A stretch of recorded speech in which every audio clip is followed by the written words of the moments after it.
Welcome to Scary Calm. I am your host, Lisa Lacy, and today we are featuring guest Dr. Andre Walton, who is a successful entrepreneur having built businesses around his inventions in medical ultrasound and music equipment.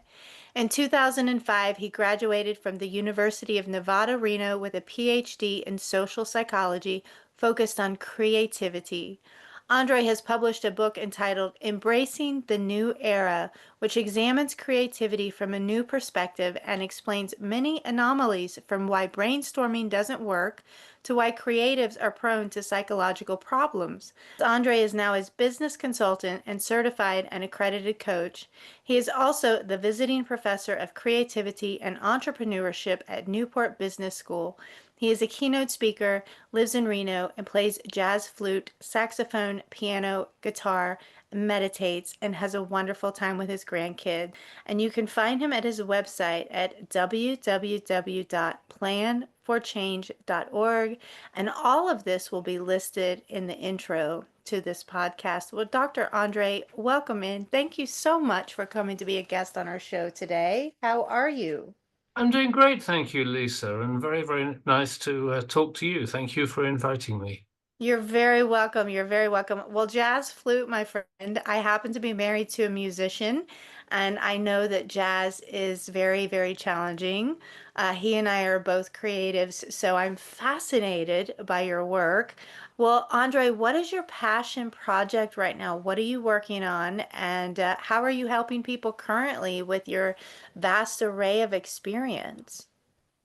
Well, I've just finished writing the second book, which is Creativity, a Coach's Perspective. And that's all currently with the formatters and getting the cover and all that sort of thing. So that's very imminent. But then my next project on that really is Creativity, an Entrepreneur's Perspective. The focus of that is going to be this notion that, we're all born, in the first few years of our life, we live with two different ways of looking at the world, and predominantly it's intuitive thinking. And then to balance that, as we get older, we get more and more deductive thinking. And there's not, it's kind of interesting because some of these ideas emerged in my first book, which I published in 2011. And over the past decade, there's been so much work in functional MRI, which is, imaging while you're actually doing things rather than a sort of time slice caught in time. And the fMRI stuff is really validating a lot of those empirical and observational kind of ideas. And so a lot of my work now is in kind of modifying and looking at my ideas in the context of things like neural pathways, because that's the sort of being able to dispense with the idea that we have, left brain thinking and right brain thinking, and actually, convert that into the reality of the fact that in principle we use all our brains, but we do use them in different pathways, which I think of as being sort of tracks in the snow. As you first time you go to your mailbox after a heavy dose of snow, you're leaving a track, and then on day 4, day 5, it's still snowing, and suddenly you've got this deeply cut pathway with berms on either side, and that's kind of how I think of neural pathways. So, when people think about wanting to do something, changing their habits and all that kind of thing, I think it's a powerful way of emphasizing that it's all about, creating habits. It's all about doing things over and over again. So, that kind of process. And as children, we start life with no history. I mean, there we are, trying to make sense of our world. And when you have no history, you cannot think deductively, if you think about it. Deductive thinking comes from prior knowledge, prior experience. And so all our early attempts to make sense of our world are really intuitive. We see some object and try and fit it into the jigsaw puzzle that we already have as to how our brain works and how our world is. And then as we get older, we that changes. And as adults, we become incredibly deductive. I mean, this is how we think. It's deductive. Everything on TV that scares us with not having enough insurance and this or, whatever it is all about, is playing on that deductive thinking, because this time right now, my house hasn't collapsed. And so, the notion that I should be scared about having, adequate insurance for my possessions and my house, it's a very valid fear. But the fact of the matter is that it doesn't exist right now. So it's all about deducing that, oh, it could happen at some time, and so I ought to have these protective processes. And the problem with that is that not having that balance with intuitive thinking makes us all lopsided. And something I've been doing with my burnout clients recently is to kind of ask them, what has changed between now when you've decided to come and see me and a year ago? And sometimes there is a traumatic event that's happened. I had burnout 35 years ago, and when I was an entrepreneur, and there was a traumatic event. But the fact of the matter is that most of the time, my clients say, well, this happened and that happened. And I say, well, it doesn't sound terribly serious. No, it just added to everything else, so that not much has changed in the last 6 to 12 months. And yet here they are, seeking some kind of way of dealing with burnout. And so I have come to believe that a lot of issues like burnout relate to this imbalance. And when you talk to the clients, that they're always very focused on things related to their work conditions and so on and so forth.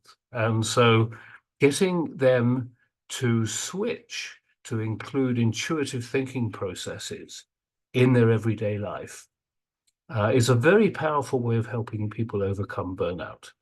And I also believe it leads to better decision making.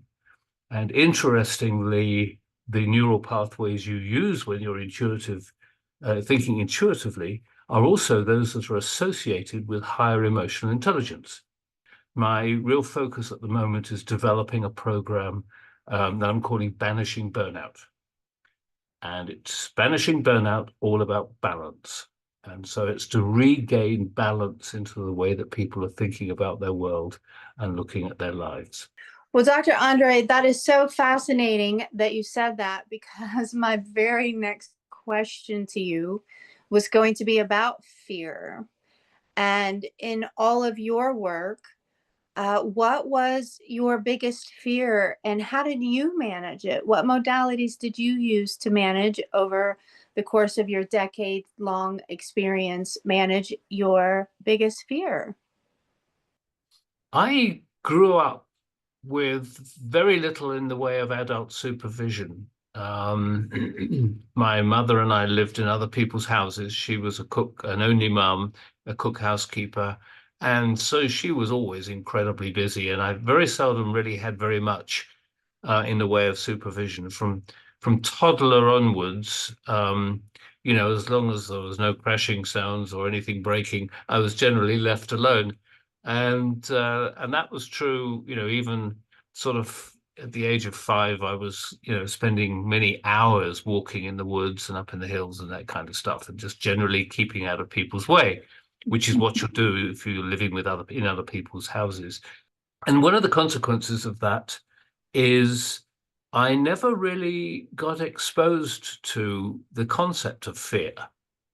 There were things in the woods and in my life and so forth that looked a little scary to me, but the fact of the matter is that there was often nobody else around to alleviate that scariness.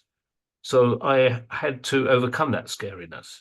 Even through my entrepreneurial days, when I really did things that people thought were totally Looney Tunes. I mean, the time when I left the UK to set up my company in the States to distribute my products here, and because I actually, I loved being in the States. I've been, here on trade shows and things for a while. People just thought it was absolutely ridiculous. My bank manager freaked out. My business advisor thought this was, totally premature, Andre, totally premature. So anyway, I did it anyway. And of course, in the course of that, there were some experiences that were definitely, had the potential to be a bit on the scary side. But I think one of the crucial things about fear that people need to realize, and if I have clients that are fixated over fearsome things and have a tendency to be fearful, and quite often that happens if their kids have inherited that, and then everything in their lives and even their school and everything else is just, it's got this framework of fear around it. One of the crucial things to realize is that fear is never something that actually relates to this moment. You feel Right. fear at this moment, but what you're actually fearing is nearly always something in the future. When you sort of got dragged to the dentist as a kid, you've probably been worrying about it for 2 or 3 days. It's like, oh, I'm going to go to the dentist, and that. So that concept is very real, and it's primeval. I mean, when our animal skin wearing predecessors, were gathering the family to take them into the cave because of some threat. It wasn't because of what was going on at that moment, it's what they anticipated was going on. And so Mhm. that concept has stayed with us as evolved human beings. And so that's part of the deal. And if I can encourage my clients, no matter what their issues, really, to meditate and either learn meditate, traditional meditation or mindfulness or whatever. I think one of the incredible benefits is that the focus tends to be on being in the present. And all Yes. the time, even if the present has some pretty negative things going on in it, it's not something that evokes fear. Fear is when you're having an emotion about the future that you think to be negative. So, that's the other side of that coin too, is that the fear is coming from your mindset regarding the future. And so if the future always looks rosy and optimistic and your glass is full, then the notion that you can be fearful really reduces quite dramatically and gets more into context. We humans have a habit, and as I say, the media take advantage of that in the advertising process. We have a habit of blowing things out of proportion, and things things become disastrous very, very easily. It's only when a real disaster happens, somebody very close to us dies or something like that, that we realize, oops, we had our perspectives a little bit out of kilter. Yes, yes. And I loved the fact that you brought up that fear can be inherited epigenetically, as that certainly happened with me in with my mother. So I love the fact that you brought attention to that fear can actually be inherited in terms of a mindset, the fear of the unknown, the fear of the future, and it doesn't actually exist in the present moment. You're right. Typically, the present moment is a safe place to be. So, if we can be more present, what is your best advice to somebody because you're working with people to go from burnout to balance? What is your best advice to somebody who feels burnout right now? They're looking for that balance. What would be a step one for them today if they're listening today and they go, oh my gosh, Dr. Andre, that's me. I'm feeling so burnt out by everything. I'm ready to give up. I don't know where to start. Where can they start? What's a step one for them? Well, the first challenge is getting people to realize that they do have burnout. So, and interestingly, women have a higher instance of burnout than men. And I'm not sure that's anything to do with reality. I think it's more that you have the kind of macho male, I could deal with this. It's just a little bit of extra stress, that kind of thing. And Mhm. it's only when, their world totally collapses, they realize it was a little bit more than that. So I think the first hurdle is getting people to accept the condition they're in. And having done that, really, the idea of balance is a very powerful one to people. If you explain the kind of thing that I explained to you in a coaching context, so you've got some examples to use in the client's world that they've explained to you and so forth. The idea of restoring balance generally rings very true to people. They recognize, okay, why is it that my relationship now sucks where it was great a couple of years ago? Why is it I can't, just don't want to get up in the morning? I used to have so much enthusiasm.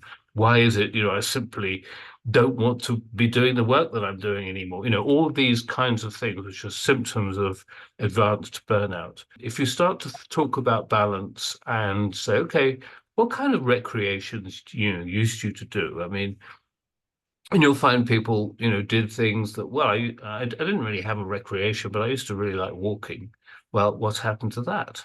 So exercise is an incredibly powerful way of helping to restore balance.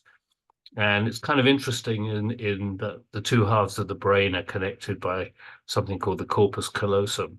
And despite the incredible capabilities that our brain has, the corpus callosum is like being in the world of broadband and being armed with a tin can and a piece of string between the two tin can. I mean, it is an incredibly poor piece of data transmission, but it increases when we walk. When you do some physical exercise that requires no mental energy, the transmission between two halves of the brain improves dramatically. And that really helps you, that guides you into intuitive thinking. It's a very good way of breaking the hamster wheel effect, which is so strong with burnout, where you Yeah. just can't get over this same thought pattern, and it's a neural pathway. I mean, it creates its own reality. So that's the thing you have to break. And so you can break that by starting to literally smell the roses. I mean, just remind yourself of the beauty that there is anywhere in the world. There is beauty of some description.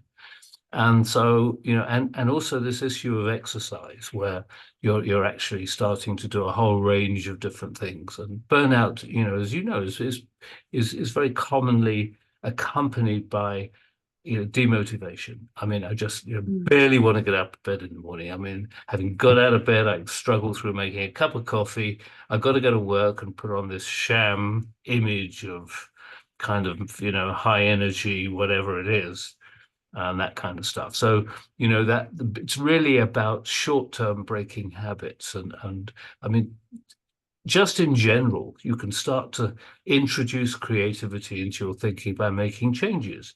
You take a different route to work in the morning. Um, just wear different clothes. When you go out to your favorite restaurant, just try something different on the menu. All sorts of, you can introduce these little ways and then gradually build on that. So I think that all my clients, I like to have them set longer term goals, but then little tiny goals in between each session, mini goals. So, the mini goals here will start with being something very, very, very, very trivial. Okay, I'd just like you to just take a walk, even if it's half an hour a day, Mm. just do try and take a little different route. Maybe even do the grocery shopping at a different grocery store, just change things about a bit, get used to the idea of breaking habits and then build on that. And it's surprisingly quick. I mean, I had a client that had been in therapy for over 15 months with burnout. And in under 2 months, he was back on his feet again. He was playing pickleball. He was doing all sorts of, I mean, he was a different person. And I love that. And it speaks to the power of personal coaching.